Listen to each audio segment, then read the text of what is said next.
My body was breaking down. Heart palpitation, brain fog, so heavy I could not think clearly. Fatigue that didn't lift, no matter how much sleep I got. For years, I didn't understand what was happening. Today, I'm going to tell you exactly what I learned and why it changed everything. I'm Zeinab Kamara, a nurse with over 20 years of experience, work in oncology department, palliative care, and etc. And what I'm going to share today is not just my personal story. It is what the science finally confirmed for me and what most women are never told. Welcome back if you are new here.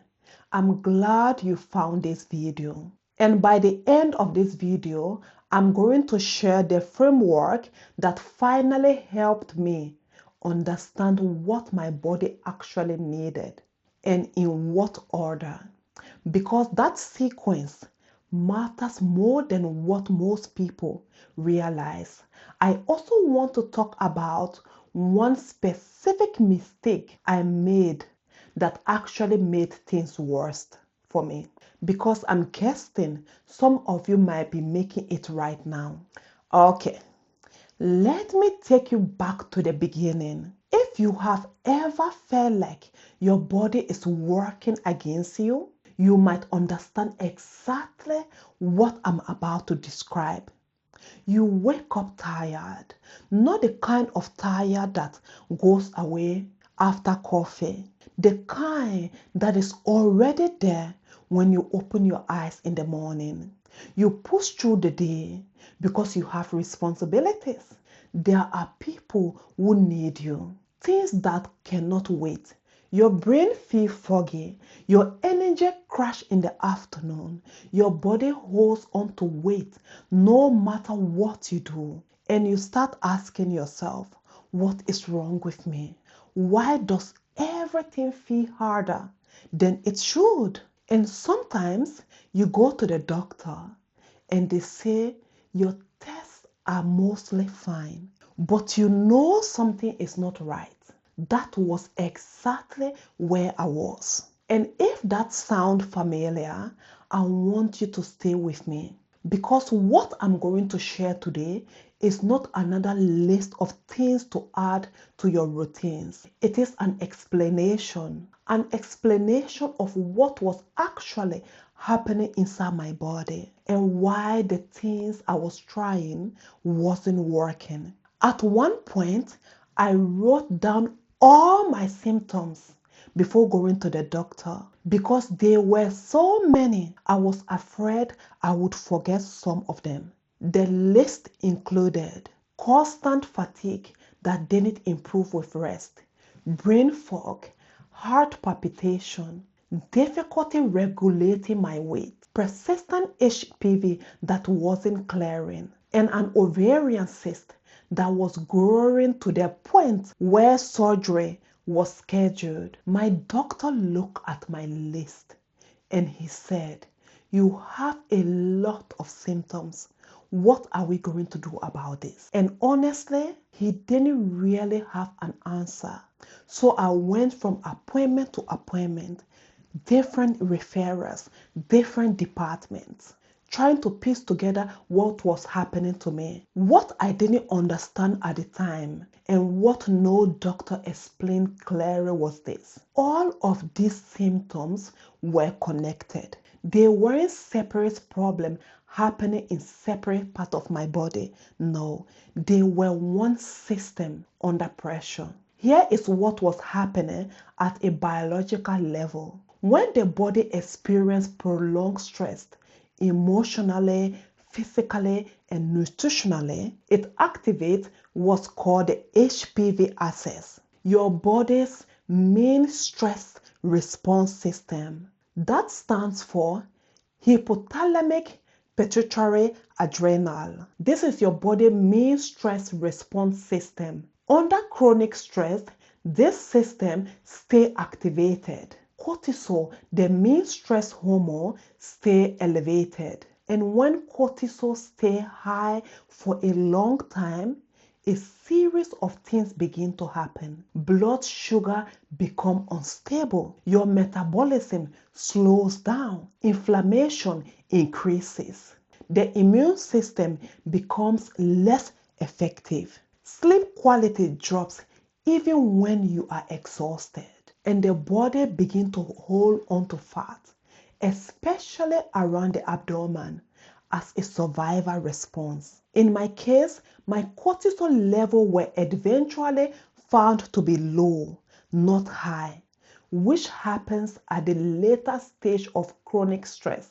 The adrenal glands become fatigued from overproducing cortisol for a very long time, and eventually they start underproducing. My body had been under pressure for so long that it had exhausted its own stress response. This wasn't weakness. This wasn't neglect. It was a body that had been carrying too much for too long without the right support. If you are experiencing a combination of these symptoms, fatigue that sleep does not fix, brain fog, difficulty losing weight despite trying, hormonal disruption, blood sugar irregulated, it is worth considering whether your body is under the kind of systemic pressure I'm describing. Not because something is broken, but because something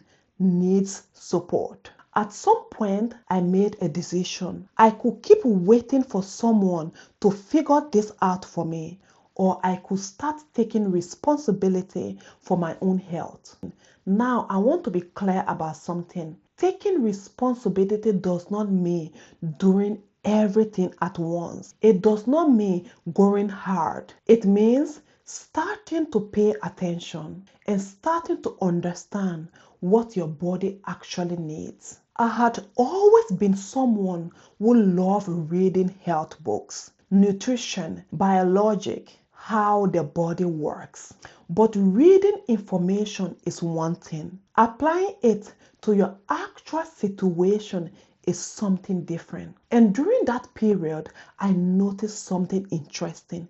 Different books, different authors, different backgrounds. But many of them were saying the same foundational thing. Before you add anything to your body, remove what is creating the most disruption. I read that in one book, then again in another, and then again. And eventually, I started thinking, maybe this is the place to start. And it makes sense when you understand what processed food actually do. Refined sugar and ultra-processed food cause rapid spike in blood sugar, which trigger a surge of insulin, which causes a crash. And that cycle, spike, surge, crash, spike again, keeps the body in a state of metabolic stress day after day, every meal. On top of the cortisol dysregulation I was already experiencing, that blood sugar chaos was adding a second layer of stress on a system that was already struggling to cope. Removing that was not a diet, it was removing a source of damage. So I started there. I removed processed snacks, processed food, soda and sugary drinks, refined flour, ultra-processed snacks, and I replaced them with whole foods, vegetable, proteins, home-cooked meals. And something surprising happened. With just in a few days, I started noticing something I haven't felt in a long time. Stable energy. Not perfect, but different. I remember telling my niece, this week I had energy all day long. That might sound small, but when you have been living in constant fatigue, stable energy feels enormous. Then the brain fog started lifting. And this is important because when you are inside brain fog, you think that's just how your mind works. But when clarity comes back, you realize how heavy that fog was. You realize how much it was costing you. Now let me explain to you what was happening biologically. When you remove the constant blood sugar spike, your insulin levels become more consistent. When insulin stabilizes, inflammation begins to reduce. When inflammation reduces, your brain receives clarity signals. When the brain receives clarity signals, energy stabilizes. And then you realize all this while your body was not broken. It was responding exactly the way it was designed to respond when the disruption is finally removed. That was my first signal. The signal that my body was capable of healing. It just needed the right condition. Now I want to share the framework that helped me understand what I just described to you. Because once I understood this, everything started to make sense. I call it the metabolic recovery framework, and it has 3 stages. Stage 1, remove metabolic stress. This is where I started. Before I added anything, I removed what was actively disrupting my body ability to function. For most people, that means reducing ultra-processed food, reducing refined sugar, reducing blood sugar chaos, not perfection, not a strict diet, just reducing the constant source of metabolic disruption. This alone can start to shift things, energy, clarity, inflammation. Stage 2, stabilize. Once the major disruption is removed, you build stability. Constant meals with protein, stable blood sugar, hydration. Sleep, the most undervalued metabolic tool. This stage is about giving your body safety signals, telling it we are not in crisis. You can start recovering. Stage 3, expand metabolic flexibility. Only after stage 1 and 2 are in place do you introduce more demanding tools. Things like intermittent fasting, more challenging training, more complex protocols. These tools can be powerful, but only when the body has the foundation to handle them. This framework is not complicated, but I wish someone had explained it to me years earlier because I skipped straight to stage 3, and that is the mistake I want to talk about next. One of the biggest mistakes I made was starting intermittent fasting too early. At the time, I was reading a lot about it, watching video, looking at the research, and on papers, fasting made complete sense. But I tried to implement it while my body was still exhausted, while my cortisol was low, while my blood sugar was unstable, while my nervous system was still in survival mode. And it did not work. It required enormous willpower.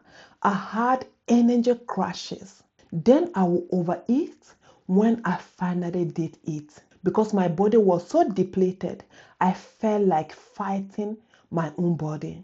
And that because I was. Here is what was happening biologically. Fasting is a metabolic challenge.